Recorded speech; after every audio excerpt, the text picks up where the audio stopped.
What is happening, y'all? Welcome back to J Dirty Reacts. It's your boy J Dirty, where I may not be right, but I'm always real. This one's gonna be fun. Definitely not a music video of any sort.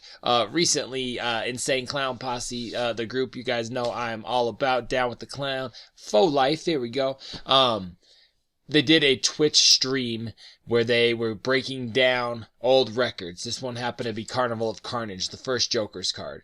And on that podcast and on that CD, Kid Rock was featured on the CD. So, of course, they broke down that song and they started discussing their views of Kid Rock, which I will obviously let them get into themselves, and then I'll throw my opinion at it, and we can go about it that way. So I don't want to give the backstory. I'll let Jay and Shaggy do that for you. But yeah, this is going to be dope. It's ICP talks about Kid Rock from, this is a recent podcast, but talking about a story from 25 years ago. So, or 30 years ago, probably at this point. So, yeah, it's going to be dope as fuck. Please like the video, comment on the video what you think about my opinion, what your opinion is on what they say, and other beefs or anything like that you guys would like to see me jump into, because I love this kind of stuff as well. So, yeah, and then, of course, as always, please subscribe to the channel so you do not miss out on anything I am doing coming up or in the past. So, alright, y'all, my name is J Dirty for J Dirty Reacts. Let's jump right into this. ICP talks about Kid Rock right here on J Dirty Reacts. ICP and Kid Rock concert and ICP and Esham concert, but there was never us all three together. It would have been epic, man. Yeah, I remember this song was recorded at Laura Grab's house that Mike was working out of the basement. You know, Rhythmatic. In Ferndale, right there by those train tracks. And I remember because this is a couple sessions where this shit happened or some shit like that. You know what I'm saying? Because he came back in to redo some shit or something like that. But I just remember like off rip, you know, because this is the first time we knew him. You know what I'm saying? After that. So they must be discussing this must be the very first time they came in to do a track together.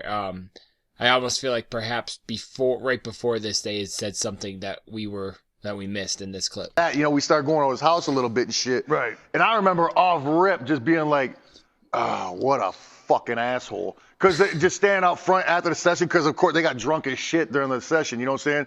So he was just standing there in the driveway just pissing all over the place. Talking about Kid Rock? Yes, yeah. Oh, I was going to say, must be Kid Rock, but okay. Well, and I remember I was hot when I seen him because I had that haircut. I didn't know who the fuck Kid Rock was. You know what I'm saying? Think about Shaggy did rock that back in the day. We've seen a lot of photos and like behind the paint, and as the internet has blown up.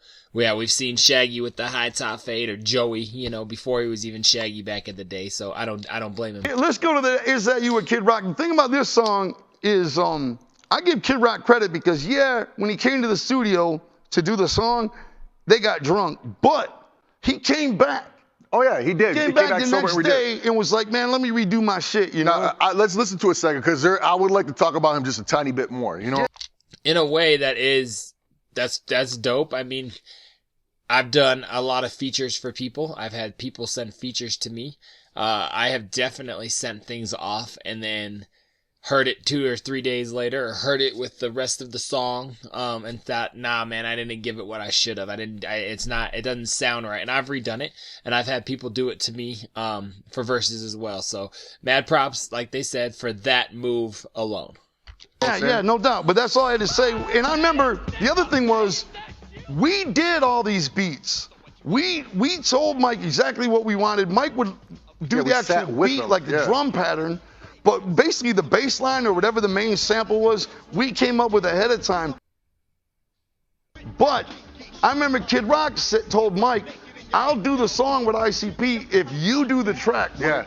Yeah. That's why this one's so much more like, it's different. Yeah, it is. It's like more funky, I guess you could say. Oh, that's crazy. So I'll be on the track with your painted up boys, Mike, but like, you need to do the song. They don't have anything to do with it. That's crazy. I never knew that. That's that does make sense. I mean, like they just said, it's why it has a completely different vibe than like everything else. So that's crazy. I know Mikey Clark and Kid Rock still have a working relationship today. I think Mikey Clark like goes out on tour with Kid Rock now, as far like as main DJ and main support.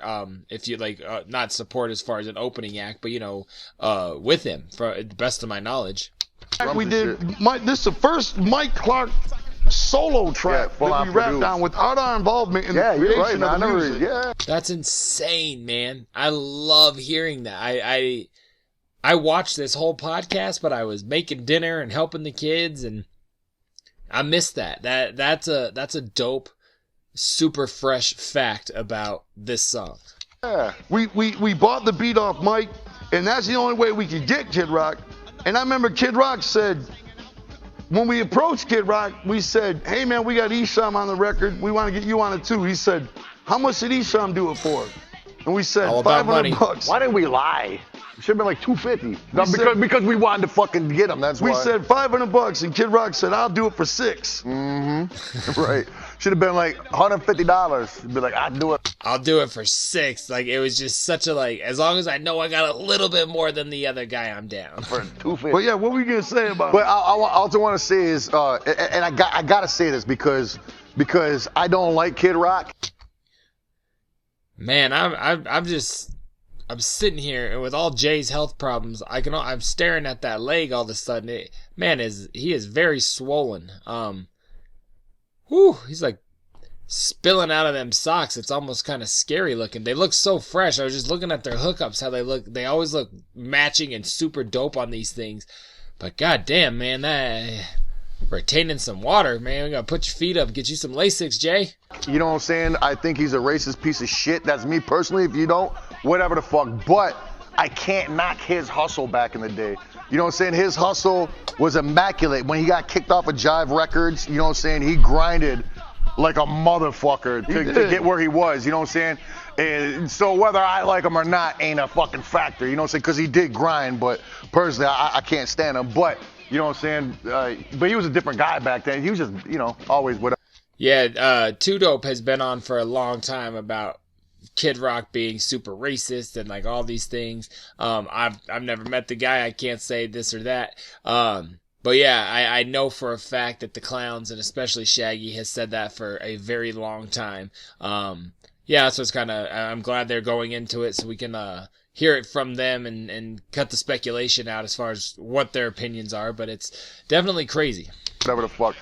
But yeah, that was them were like we just never recorded like that. You know what I'm saying? Right. So that always stick out of my mind as like a weird. We never got session, drunk in the you know what I'm saying? studio. We still don't play that shit, man. It's funny because like it's like we work with people, it's just like they'll come in. I'm so it's like, yo, it's like you think studios like old school Biggie footage of the studio. They're probably like, that wasn't like that every day out of you know what I'm saying? So they're saying everyone's coming in to get all lit at sessions, and these guys, ICP's like, yo, we're here doing our job, man. Like, no, this isn't what the music videos show. This is my 9 to 5. I'm doing this so I can make money to provide for my family, and at the end of my workday, I'm gonna go see my family. We're not here to get all fucked up. Is what I feel like he's saying. That's why they show the footage, because it was fucking hype then, you know what I'm saying? And I'm just like, yeah, we're here to work, man. You know what I'm saying? This is what we do for a living. I still don't understand why There you people go. drink in the studio, man. Just sounds You're not sloppy, on I top of guess. your game, top notch when you're drinking in the people studio. It think makes they are, no though. fucking sense, People get braver and shit. I'm not with drinking before a concert, during a concert. We never been with any of that shit. We still don't fuck with that shit. Yeah. And to their credit, or discredit, I don't know. I was gonna say they still do their shows. Their shows are entertaining, but the discredit element of that phrase is, I mean, Violent J forgets his fucking words to everything anymore. So, I don't know. They maybe don't do anything before the show. Just saying, it's kind of become more of a Juggalo community joke that, he's definitely gonna fuck up words, especially on these, like, we're going to do the whole Forgotten Freshness 2 record or, these specialty shows. But in fairness, they've done a lot. I don't blame them. But just saying, just saying. It don't make no sense to get all inebriated up in the studio because you're trying to do your best, Yeah, I don't look at the studio as a party. I look at it as work. You know what I'm saying? It's like what I do for a living. I take that shit mad serious, No doubt. That's awesome. But to Kid Rock's credit, he did come back the next day and redo his cuts and his verse, and he did a good job, you know what I'm saying? We kind of dissed each other on that record, though. I do not know what you're talking about. See, these are dope. I'm very excited to hear whatever the fuck he's talking about, because I have also dissed people in a verse featured on their very record. Shocking. But yeah, so I don't know this. I'm excited to hear it. Yeah. And we addressed it years later. I say on the song, Kid Rock, I say, is that you?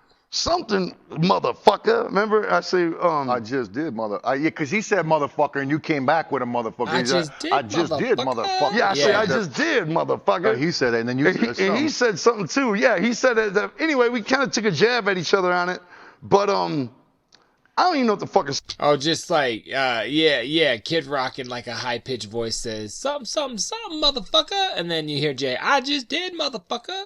I don't hear that, honestly, I never heard that as a diss to each other, but I guess when Kid Rock says that on your track and then you hear it, you're like, well, I'll answer like this, motherfucker. Like, I get it for sure. So I guess as from their perspective, I see it, but as a juggalo listening to my headphones 20 years ago, bumping Carnival of Carnage, yeah, nah, I never took it that way. The song's about, honestly. It's about nothing. It's like a freestyle, pretty much. Yeah. But I remember after Fuck Off came out, I won't mix no rap like rock and roll like somebody else I know. I remember that's when Kid Rock was doing his little bootleg series or whatever. And see, that I always thought, I totally heard that as a Kid Rock diss. I don't know why, but I always assumed that's what he meant. For sure, when I'd hear that line, but I never got the diss in the first. And he dissed us on it. Yeah, and then so we were at the Magic Bag, and he was doing a show that I remember his crew was so fucking cool and awesome. His brother was all cool, but he was just always like, you know what I'm saying? Right. But I remember him head. like sitting down in the theater with us, be like, so is that about me or whatever the fuck? And we were just like, nope. And he was like, okay. Oh, Kid Rock, he's saying Kid Rock went and like, hey, is that line about me? And like asked him specifically, and they're like, nah, not at all, bro. Okay. Yeah. I'm saying it was like that. It was 1,000,000%. Well, he had his. What is the song? They said they just talked about. Like, so is that? They said he put out his own track or this own little weird underground something mixtape or something that he said he dissed us on it. I've never heard that. What is that? I remember his crew was so fucking cool and awesome. His brother was all cool, but he was just always like, you know what I'm saying? Right. But I remember him like sitting down in the theater with us, be like, so is that about me or whatever the fuck? And we were just like, nope. And he was like, okay. Yeah. I'm saying it was like that. It was 1,000,000%. Well, he had his every month he came out with another EP. Yeah, Okay, this is what I was wondering. his bootleg tape. Called it Bootleg Series, and every month he had another EP out. And inside one of the credits of the EP that came out, it had a poem. And in the poem he said, "You drink Faygo like pussies. I drink 40s of beer, you know." And we were. Oh, it was he dissed him literally on like a paper insert, not verbally on a track. I was wondering how I've never heard that, but there you go. That makes sense. We're like, oh, all right, bitch, you know, and that's why we rap said, like rock and roll. Yeah, yeah. I don't mix rap with rock and roll like somebody else I know. Bitch, boy, you can suck my sack, and after that, you can kiss my ass crack. So fresh, man. Anyway, yeah. So I love it. Kid Rock writes a little poem on the inside of his like underground EP thing, and they're like. A whole little, couple bars, like just straight up, toss my salad, Kid Rock. I love these dudes. They're hilarious. We were proud to get them on the record, but no, we never were the same type of dude. With Isham, we did serious hanging out. Yeah, no doubt. Never hung out with Kid Rock. We'd go over there, pick his brain a little bit. He would pick ours, and bounce. We'd be gone. Yeah, no doubt. And that fizzled pretty quick. And I remember when he came to do the show with even that was short-lived, they're saying. us at the Ritz. You remember that? When he came and He took this song, Is That You, and he remixed it. He did like his own remix on it, right? We gave him the tracks. He did his own remix, and which he came was out cool. and did it? He came out to do it. I don't even remember But that. it was sold out at the Ritz. Of course. And he Yeah, we was were nervous. so And I remember him taking that bottle of Jack Daniels. Yeah. Because we said, you want anything in the Slamming it. dressing room? He said, yeah, Jack Daniels. Yeah. He came and he was nervous. Yeah. He took that fucking Jack Daniels to the dome. Mm-hmm. And then ran out on stage and did his shit, And we turned it out, though, man. It was cool. So they're saying that was during ICP's set at the Ritz. that they sold out. Kid Rock made a remix and then let me come and do it with y'all. That's dope for sure. That's how I think I heard that. Yeah. I don't remember him going. I do a little bit because I remember him getting fucked up before him, but I also remember everybody getting fucked up before. Yeah, he did. He did a remix to "Is That You." I'd like to hear it now. Yeah. Yeah, me too, man. That's dope. My only thing that I always thought was sort of weird. Too Dope, like I said, it has been on that sort of same tip and opinion of him for a long time publicly, as far as him being kind of on the racist level. I was sort of shocked when Featuring Freshness, the collection of all the featuring tracks that they've done with like people. I was kind of surprised that they put the Kid Rock song on there only because of that, because convictions are usually pretty strong there, but I also get it's good to have that name as a feature on the record. But yeah, I was surprised years later, after all of that had kind of come out and gone down, that still made it onto that collection. So otherwise though, awesomely fresh story. Cool to hear the clowns themselves say it and tell us the story. I love the BTS, the behind the scenes type of shit, the psychopathic and insane clown posse Twitch and all those things they're doing, especially when they start breaking down records like this. I love it. It's awesome.